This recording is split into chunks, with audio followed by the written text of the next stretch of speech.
आप सभी का बहुत बहुत स्वागत है आज अपने फिर इस नए लेक्चर में। तो देखो, जो नए स्टूडेंट्स हैं उन्हें एक बार बता दिया जाए, पुरानों को तो मालूम है। तो स्टूडेंट्स, हम लोग यहाँ पर अभी पढ़ रहे हैं करंट में एमएससी फर्स्ट ईयर का सिलेबस, ठीक है। एमएससी प्रीवियस ईयर का सिलेबस अभी हम लोग पढ़ रहे हैं। यदि आपका कोई भी सीनियर है तो उसे बता देना। फाइनल ईयर का सिलेबस, सेकेंड ईयर का सिलेबस हम लोग पढ़ चुके हैं। लिंक्स आप लोगों को डिस्क्रिप्शन बॉक्स में भी दे देंगे, और चाहे तो आप लोग चैनल पे विजिट करके भी देख सकते हैं, ठीक है। तो देखो, फर्स्ट ईयर का जो बेसिक है वो मैं आप लोगों को इसके जो फर्स्ट लेक्चर था ना उसमें पूरा बता चुकी हूँ। ये आज शायद फोर्थ लेक्चर है, मैं ज्यादा दिन भी नहीं हुए अभी स्टार्ट किए हुए, ठीक है। आज फोर्थ लेक्चर ही आप लोगों का फर्स्ट ईयर का। तो प्लीज आप लोग प्रीवियस जो लेक्चर्स है उन्हें ले लीजिए, लिंक सभी के डिस्क्रिप्शन बॉक्स में है, ठीक है। आप लोग कंटिन्यूसली लेक्चर लेते हुए चलेंगे तो चीजें ज्यादा अच्छे से क्लियर होंगी, ठीक है। अब ऐसे होता है ना, पहले ABCD पढ़ाई जाती है। अब डायरेक्ट आप लोगों को ये कोई ना A फॉर एप्पल बता देगा, पहले बताया जाता है ना अल्फाबेट होते क्या है, ABCD क्या है, उसके बाद आप लोग वर्ड्स बनाते हैं, उसके बाद सेंटेंस बनाते हैं, ठीक है। तो स्टेप बाय स्टेप होती है सब चीजें। जो भी यहाँ पर चीजें आ रही है डेफिनेशन हम लोग पहले देख चुके हैं सारी।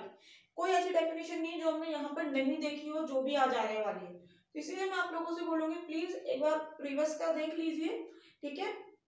जितने भी पुराने लेक्चर थे उसके बाद आज का देखिएगा। तो स्टूडेंट्स, आज हम लोग एक इम्पोर्टेंट थ्योरम कर रहे हैं, जैसे कि मैंने आप लोगों को पहले भी बताया।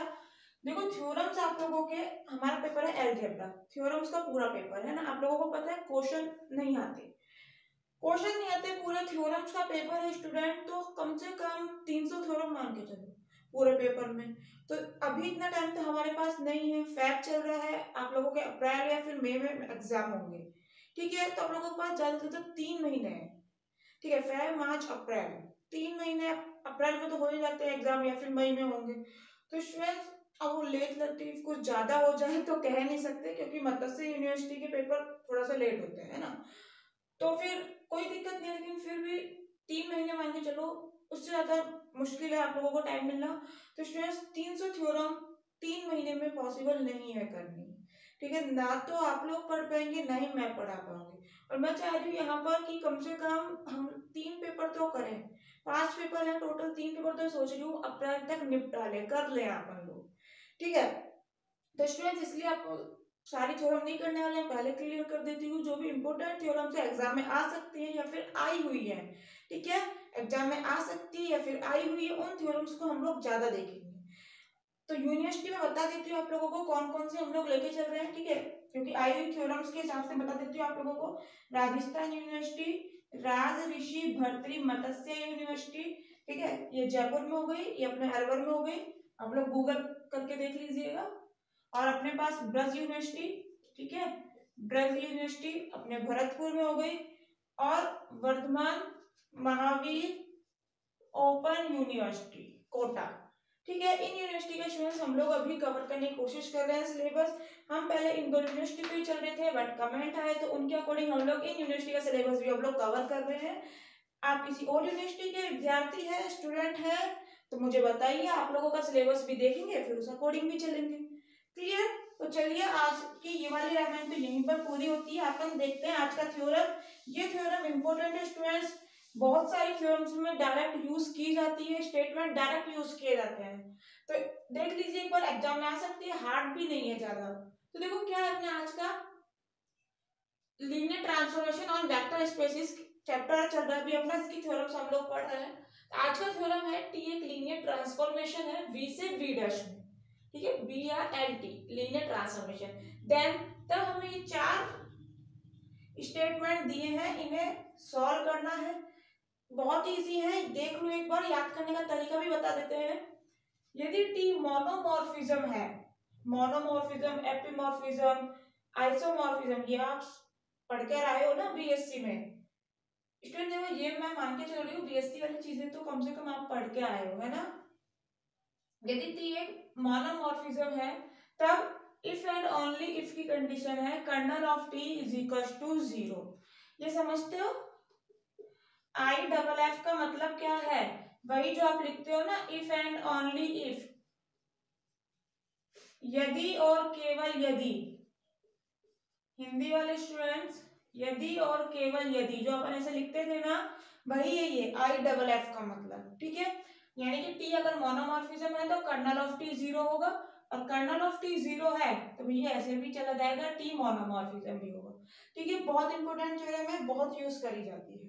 नेक्स्ट देखिए, यहाँ पर कहा है यदि V1 V2 Vn का सेट है, जो यदि V1 V2 Vn का जो सेट है वो लीनियरली डिपेंडेंट है।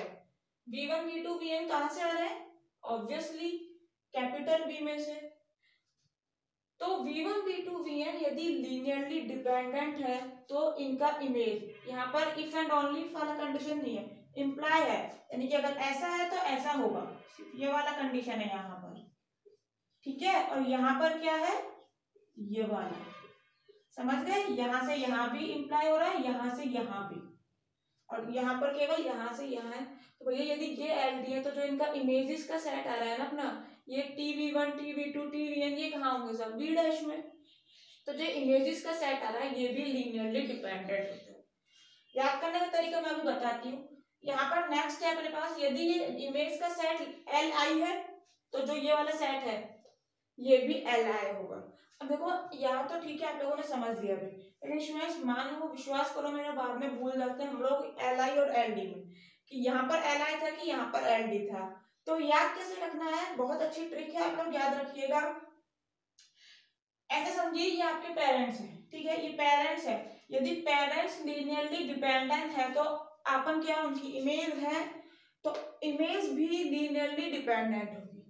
ये आपके पेरेंट्स हैं, आपके पेरेंट्स की इमेज यानी कि आप भी लीनियरली डिपेंडेंट होगे। अरे आपके पेरेंट्स आपके ग्रैंड मदर, ग्रैंडफादर, दादी, दादाजी के ऊपर डिपेंड थे, तो इसलिए आप भी अपने मम्मी पापा के ऊपर डिपेंड है। अब क्या है, आप पढ़ लिए, आप जॉब कर रहे हैं, तो जॉब करते वक्त आप लीनियरली इंडिपेंडेंट करते हैं, यानी कि इमेज क्या हो गई, लीनियरली इंडिपेंडेंट हो गई। इसी तरह से जो आपके पेरेंट्स हैं वो भी आपके दादा दादी के ऊपर क्या है, लीनियरली इंडिपेंडेंट, डिपेंड नहीं करते हैं। क्लियर? कुछ इस तरह से स्टोरी बनाओ, माइंड में याद रखो, नहीं भूलोगे।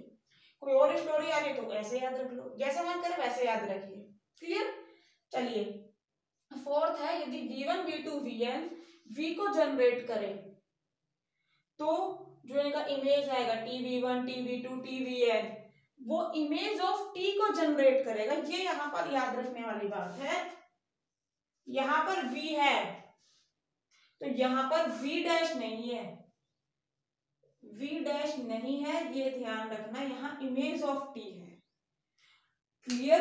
अब देखिए स्टूडेंट्स, इनका प्रूफ बहुत इजी प्रूफ है, मैं आप लोगों को एक एक बताती जाती हूँ। ऐसा करते हैं, पहले लिख लेते हैं क्योंकि फिर टाइम लगता है समझाने में। ठीक है, तो मैं लिखती हूँ, देन समझाकर आप लोग नोट कर लीजिएगा।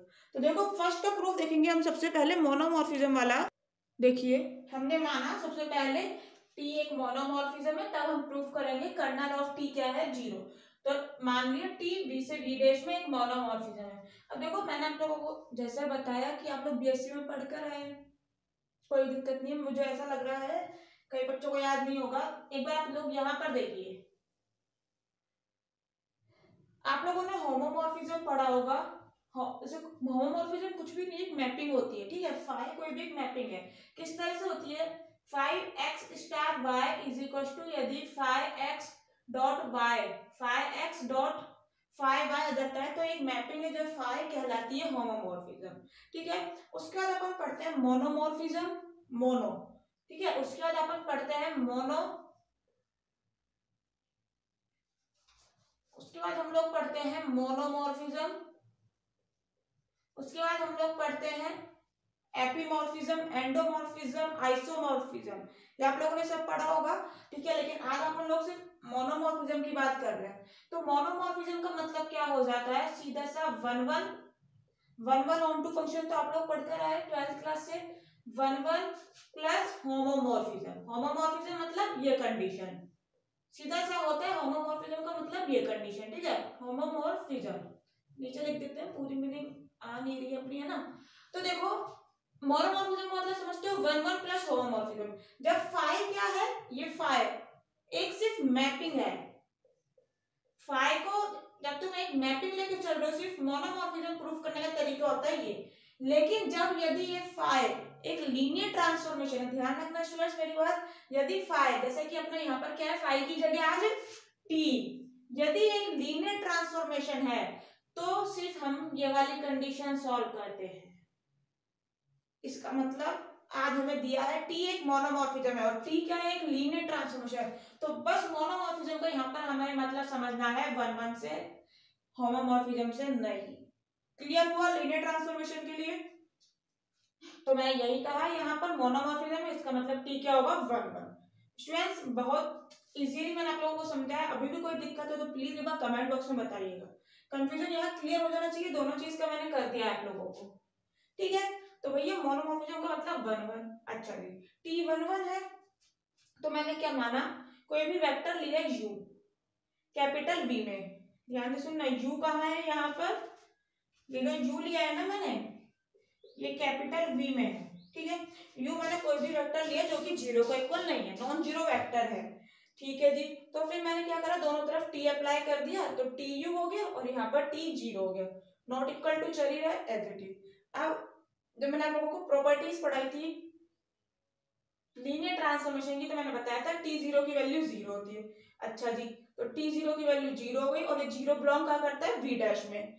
समझ रहे हो ना, यहाँ पर कोई भी एलिमेंट लिया उसके ऊपर टी अप्लाई करा तो वो एलिमेंट कहाँ जाएगा, इसके अंदर तो जाएगा। ऐसे तुमने कोई एक्स लिया वी में से, टी एक्स कहाँ जाएगा, भैया वी डैश में तो जाता है। ऐसे जो करते हो ना एफ एक्स बराबर वाई फंक्शन जब लेते हो, तो टी एक्स यानी कि इमेज कहाँ जाती है, वी डैश में। तो यहाँ पर टी जीरो है ना, तो इसकी वैल्यू जीरो है, तो टी जीरो जाएगा कहाँ, वी डैश में। तो इसलिए मैंने यहाँ पर कहा है V dash, zero belongs to V dash. तो तुम्हारे पास यहाँ क्या आ गया कि टी जीरो जो कि नॉट इक्वल टू जीरो के है, बिलोंग्स टू क्या कर रहा है, वी डैश। कुछ भी मैंने इसको टी जीरो को बीच में छुड़ा दिया, टी जीरो का मतलब जीरो है ना, उसे बीच में से उड़ा दिया। समझ आया, ये सीधा लिख दिया। अब ध्यान से देखना, तुम यहाँ पर कह रहे हो कि ऐसा कोई भी एलिमेंट यू, कोई भी आर्बिट्रेरी एलिमेंट लिया तुमने वी में, ऐसा कोई भी एलिमेंट वी में हमें नहीं मिल रहा है जिसकी की इमेज जीरो हो। कोई भी आर्बिट्रेरी एलिमेंट है यू, उसकी की इमेज जीरो नहीं आ रही है। और कर्नल में कौन आते हैं, जिनकी की इमेज जीरो आती है। क्लियर, डेफिनेशन समझाई थी अच्छे से। तो यहाँ पर क्या है, नॉट इक्वल टू जीरो, मतलब कि भैया ऐसा कोई भी एलिमेंट नहीं मिल रहा है जो कि कर्नल में आ जाए, जिसकी की इमेज जीरो हो जाए। इसका मतलब कर्नल में केवल क्या आएगा, जीरो, क्योंकि हमें पता है टी जीरो का वैल्यू जीरो होता है। तो जीरो की इमेज, जीरो की इमेज से मतलब समझते हो ना, एक्स की इमेज क्या हुई, टी एक्स, जैसे जीरो की इमेज क्या है, टी जीरो, बस उसी की वैल्यू एक जीरो हो रही है। तो इसका मतलब एक यही एलिमेंट है जीरो, ये वाला एलिमेंट ही यहाँ पर आया है, इसी की इमेज जीरो मिल रही है। अगर यहाँ पे टी यू भी जीरो आ जाता तो यू भी इसमें आ जाता। समझ आया पहला प्रूफ। अब रिवर्स तो बहुत इजी है, कर्नल टी हम जीरो लेके चल रहे हैं और टी को मोनोमॉर्फिज्म प्रूफ करना है। मोनोमॉर्फिज्म प्रूफ करना है मतलब सिर्फ और सिर्फ वन वन प्रूफ करना है। तो कर्नल ऑफ टी मैंने जीरो ले लिया, वन वन प्रूफ करना है। वन वन का सीधा सा होता है इमेज बराबर लेके चलो, एलिमेंट को बराबर ले आओ, मतलब टी यू और टी वी बराबर लेके चली हूं मैं और यू और वी को बराबर ला दिया तो वन वन हो जाएंगे, अदरवाइज नहीं होंगे, सीधा लाइन। तो कर्नल ऑफ टी जीरो माना मैंने, ये प्रूफ कर रही हूँ। प्रूफ करने के लिए मैंने माना टी यू और टी वी दो बराबर एलिमेंट है, जहां पर यू और वी कहाँ बिलोंग करेंगे, कैपिटल वी में।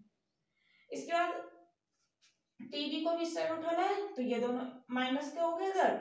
अब लीनियर ट्रांसफॉर्मेशन की प्रॉपर्टी से u और v इस तरह से लिख सकते हो। ठीक है, आप लोगों ने पढ़ा है ना, टी यू माइनस वी अब कैसे खुलता है, T U minus T V. मैंने सब चीज बहुत छोटी छोटी प्रॉपर्टी में आप लोगों को बताई हुई है। तो T U minus V is equal to zero. अब भैया मैं कर्नल की डेफिनेशन यूज आ रही है यहाँ पर। तो कर्नल की डेफिनेशन क्या होती है, जिस भी एलिमेंट की इमेज जीरो आ जाए वो एलिमेंट कर्नल में बिलोंग करता है। इसका मतलब u माइनस भी कर्नल में बिलोंग कर जाएगा। भैया कर्नल में तो केवल एक एलिमेंट है जीरो, तो इसका मतलब ये u माइनस वी ही है जो कि जीरो के इक्वल है। तो ये लो v को उधर भेज दिए, u बराबर v, फंक्शन बराबर लेके चले थे, एलिमेंट बराबर ले आए, इसका मतलब होता है वन वन। t क्या हो गया, वन वन। तो ये वन वन का मतलब क्या हो गया, मोनोमॉर्फिज्म। तो यहाँ पर दिस इंप्लाइज करके लिख दीजिएगा क्या, टी एक मोनोमॉर्फिज्म है। तो पूरा समझ आया एफ, सॉरी फर्स्ट पूरा समझ आया, यहाँ से यहाँ भी और यहाँ से यहाँ भी। कन्वर्स पार्ट तो बहुत ही इजी है इसका। क्लियर, नोट करिए से, मैं नेक्स्ट बताती हूँ फिर आप लोगों को। देखिए नेक्स्ट प्रूफ अपना क्या मान के चल रहे हैं अपन भैया कि v1 v2 vn linearly dependent है, तो इनकी इमेज भी कैसी आती है, लीनियरली डिपेंडेंट। ठीक है जी, लीनियरली डिपेंडेंट की मैंने आप लोगों को बहुत ही अच्छे से डेफिनेशन समझाई थी स्टूडेंट्स। क्या यदि आप लोगों ने लेक्चर नहीं लिया ना, प्लीज ले लीजिए, आप लोगों को लिए बहुत इंपॉर्टेंट है स्टूडेंट, डिस्क्रिप्शन बॉक्स में मैंने दिया होगा।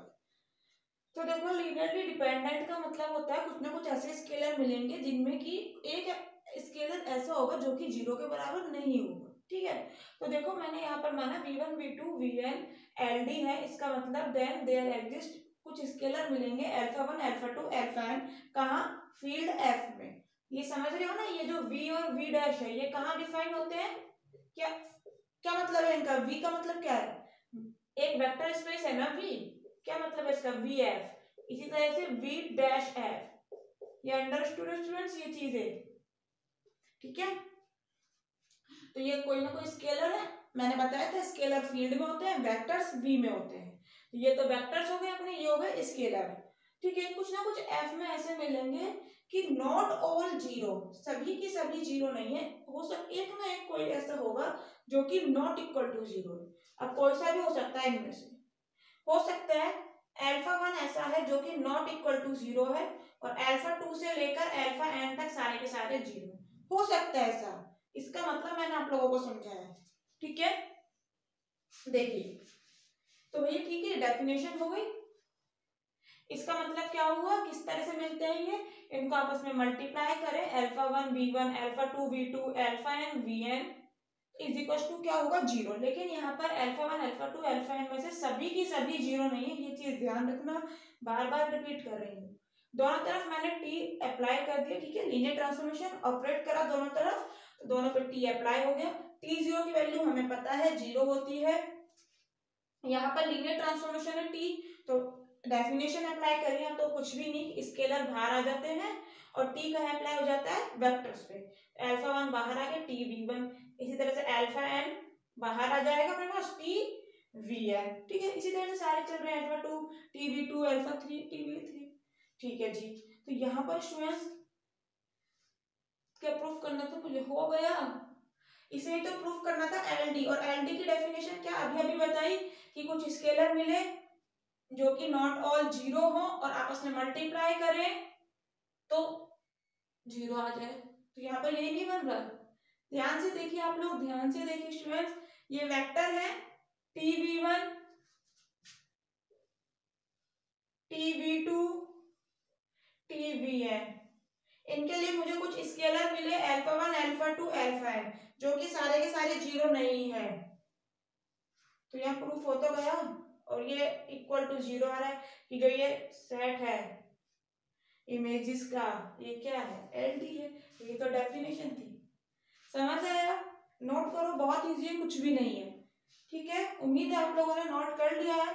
अब नेक्स्ट देखिए एल आई के लिए, एल आई में क्या होता है, चलिए आप लोगों को बताती हूँ, बहुत इजी है ये, अब इसमें समझाने का ज्यादा नहीं है एल आई वाले में, इसलिए मैं आप लोगों को साथ ही लिखती हूँ, क्योंकि समझाने का ज्यादा है नहीं तो जल्दी हो जाएगा, अदरवाइज हम पहले लिखते हैं।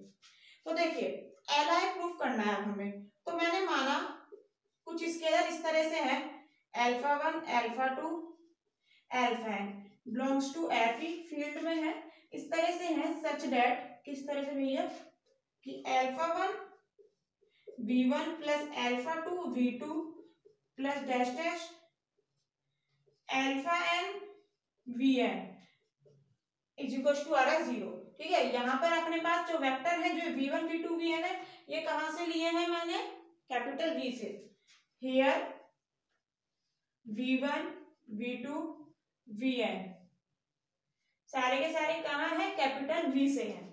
ठीक है, मैंने इस तरह से कुछ वेक्टर लिए, कुछ इस तरह से सॉरी स्केलर्स लिए एफ में, कि alpha 1 v1 alpha 2 v2 multiply करा और फिर सबों को ऐड करा, तो क्या आ रहा है, जीरो। दोनों तरफ टी अप्लाई करो, T alpha 1 v1 plus alpha 2 v2 plus dash dash alpha n vn is equal to T zero. ठीक है, अब टी जीरो की वैल्यू तो मुझे पता है जीरो ही होती है, यहाँ पर मैंने टी को अंदर अप्लाई करा तो स्केलर बाहर आ जाते हैं, अल्फा 1 बाहर आ गया टी वी1, इसी तरह से अपन लोग चलते जाएंगे, तो अल्फा एन बाहर आ जाएगा और टी किस पे अप्लाई हो जाएगा, वी एन पे, और इज इक्वल टू अपने पास चल रहा है 0। मुझे थर्ड में क्या दिया था, टीवी1 टीवी2 टीवीएन, क्या है, एल आई। तो एल आई की डेफिनेशन क्या होती है, कि कुछ ऐसे स्केलर मिले अल्फा1 अल्फा2 अल्फा एन, जिनको इससे मल्टीप्लाई करो, ठीक है, और फिर ऐड करो तो क्या आ जाना चाहिए, 0।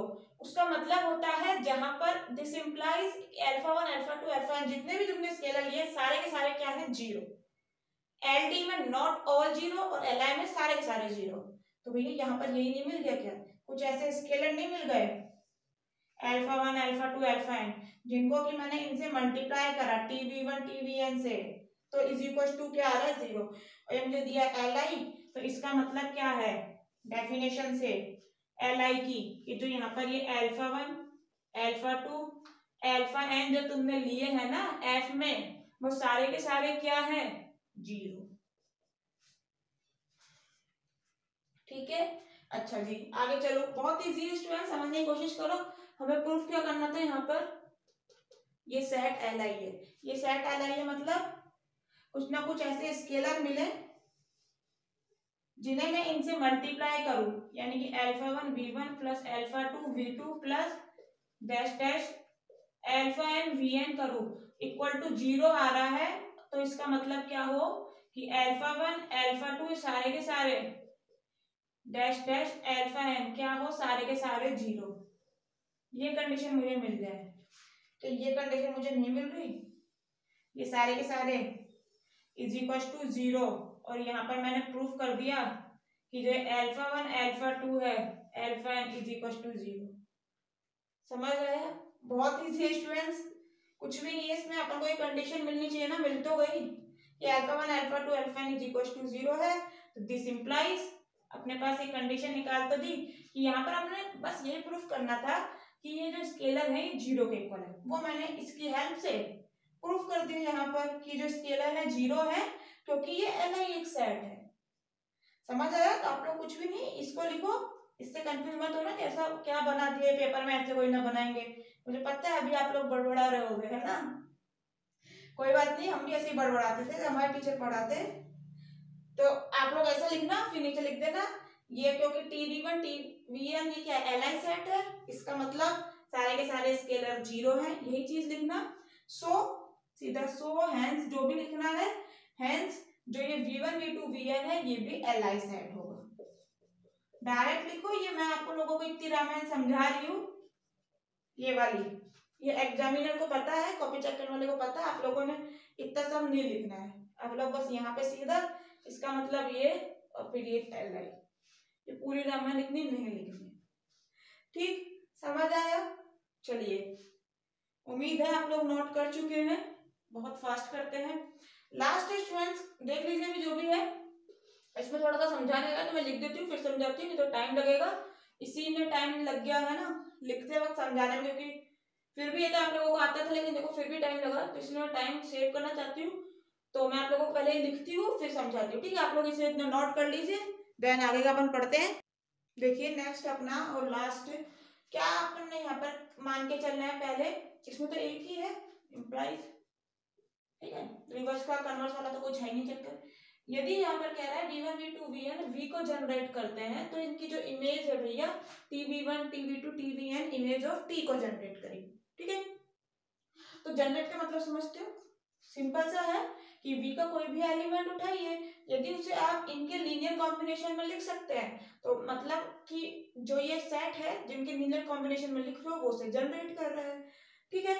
तो यहाँ पर मैंने क्या माना, कोई भी एक वेक्टर माना v का स्मॉल v, ठीक है। तो यहाँ पर ये कह रहा है कि ये जो सेट है जनरेट करेगा कैपिटल V को, यानी कि कैपिटल V का कोई भी एलिमेंट ले लो, उसे तुम इनके लीनियर कॉम्बिनेशन में लिख सकते हो। लीनियर कॉम्बिनेशन में लिखने के लिए क्या चाहिए, स्केलर चाहिए, तो भैया इसका मतलब यहाँ पर देयर एग्जिस्ट स्केलर्स मिलेंगे अपन को अल्फा1 अल्फा2 अल्फा एन, किसमें, फील्ड F में, सच दैट किस तरह से कि V इज इक्वल टू लिख सकते हो alpha v1 plus alpha v2 plus alpha N V N, ठीक है, ये होता है लीनियर कॉम्बिनेशन। ये बीएससी में पढ़कर आए हैं ना छोटी चीजें, V1 V2 Vn के लीनियर कॉम्बिनेशन में लिख दिया V को, क्योंकि भैया यहाँ पर हमसे मान के चल रहे थे कि ये जो सेट है जनरेट कर रहा है V को। अब क्या करा, दोनों तरफ T अप्लाई कर दिया और कुछ भी नहीं। तो यहाँ पर T अप्लाई करा, T एक लीनियर ट्रांसफॉर्मेशन है, तो हमें परिभाषा क्या कहती है, डेफिनेशन, स्केलर्स बाहर आ जाते हैं, T अप्लाई होता है वेक्टर्स पे। तो भैया सारे के सारे स्केलर्स बाहर आ गए, α1 α2 αn, और T अप्लाई हो गया अंदर वेक्टर पे, TB1 TB2 TBn। अच्छा जी, मैं यहाँ पर देख पा रही हूँ, अब टीवी क्या है, जब V कैपिटल V में है तो टीवी क्या आएगा, टीवी क्या आएगा, इमेज सेट में, ठीक है। अब यहाँ पर ये मत कहना V डैश में, टीवी V डैश में तो आएगा, लेकिन इमेज भी तो है ये। अब मैंने आप लोगों से कहा था